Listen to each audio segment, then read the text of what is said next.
જય કોળી સમાજ, જય સંવિધાન। મારું નામ વિજયભાઈ વાળા, ભૂતેશ્વર તાલુકા પંચાયત પરિષદ સરપંચ એસોસિએશન ઉપપ્રમુખ।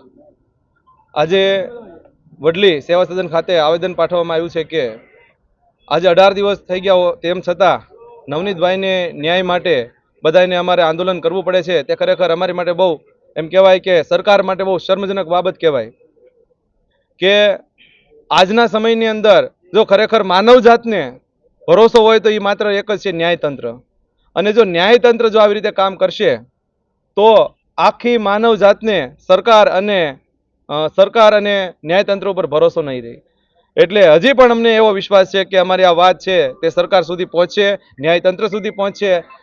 અને તેમ છતાં 3 દિવસની અંદર જો યોગ્ય ન્યાય નહીં મળે અને મુખ્ય આરોપીનું નામ એફઆઈઆરમાં દાખલ નહીં કરવામાં આવે તો આપણા કાયદાના એમ કહેવાય છે કે હર્ષભાઈ સંઘવી એમનું પૂતળા દહન કરવામાં આવશે અને આંદોલનો કરવામાં આવશે। તે બાબતે સરકારે નોંધ લેવી, નહીતર 3 દિવસની અંદર અલ્ટિમેટ આપી અને દરેક કાર્યક્રમો કરવામાં આવશે। અને સામૂહિક સમગ્ર ગુજરાતમાંથી પછી અમારો જે કોળી સમાજે નિર્ણય લે આગામી દિવસોમાં તેમ ભારતીય જનતા પાર્ટીમાંથી સામૂહિક રાજીનામા આપશું। ગ્રામ પંચાયત હોય, તાલુકા પંચાયત હોય, જિલ્લા પંચાયત હોય, નગરપાલિકા હોય કે પછી ભારતીય જનતા પાર્ટીમાંથી કાર્યકર્તા હોય કે પછી ભારતીય જનતા પાર્ટીના પદાધિકારી હોય, તમામ હોદ્દેથી જે કોળી સમાજના જે આગેવાનો છે એ જે તારીખ નક્કી કરે ત્યારે સામૂહિક આખા ગુજરાતમાંથી રાજીનામું દેવામાં આવશે। જય સંવિધાન, જય કોળી સમાજ।